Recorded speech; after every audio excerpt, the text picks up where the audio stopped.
Minha saudação. Eu hoje vou iniciar fazendo a leitura do que está na Emenda Constitucional 132 a respeito do calendário legislativo, não o calendário de transição de um sistema para outro, mas o de tramitação legislativa. Consta da Emenda Constitucional o seguinte: o Poder Executivo deverá encaminhar ao Congresso Nacional, primeiro, em até 90 dias após a promulgação desta emenda constitucional, projeto de lei que reforme a tributação da renda, acompanhando as correspondentes estimativas e estudo nos impactos orçamentários e financeiros.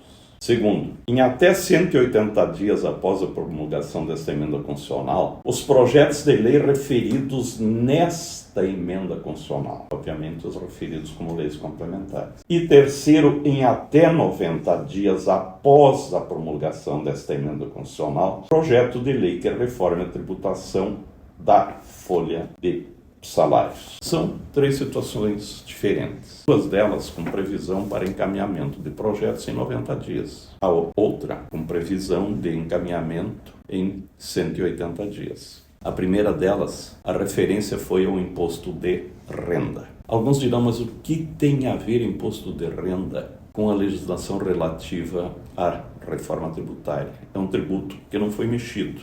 Mas, na verdade, isso nós já dissemos em comentário anterior, o imposto de renda é uma fonte de arrecadação muito forte da União, que na primeira hora terá que bancar, inclusive, indenizações a contribuintes de estados e municípios que perdem benefícios fiscais, ou terá que bancar o funcionamento do comitê gestor e outras despesas, inclusive fundos de participação. Com isto, há a necessidade de que haja recursos arrecadados via imposto de renda.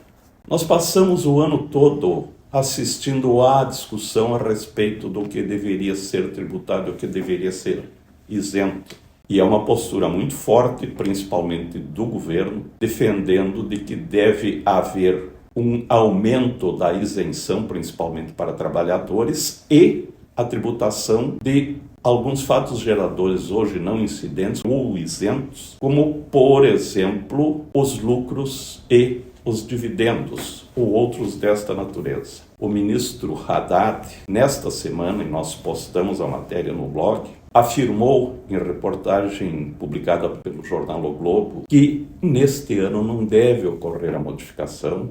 Haverá estudo a respeito do assunto, porque está muito controverso, ficando para o ano que vem. Outro tópico é a contribuição sobre a folha. Alguns dirão, mas como contribuição sobre a folha? Se o financiamento da Seguridade Social vai mudar com a criação do CBS. O CBS só substitui PIS e COFINS. As outras contribuições continuam. E se não houve apresentação de projeto em 80 dias, como não houve no caso do imposto de renda, neste tópico da contribuição sobre a folha, houve um grande debate e um acordo entre governo e legislativo fixando um período para que os setores que hoje são contemplados com outra forma de contribuição, seja sobre o faturamento e não sobre a folha, paulatinamente venham a ser enquadrados em contribuição sobre a folha. Mas isso não quer dizer que não possa haver modificação. E os tópicos referentes às leis cujos projetos deveriam ser encaminhados em 180 dias e foram. O que houve foi uma tentativa de precipitação para que ocorresse durante este ano de 2024 toda a aprovação e, na verdade, e nós em muitas ocasiões falamos a respeito disso, não havia possibilidade de, com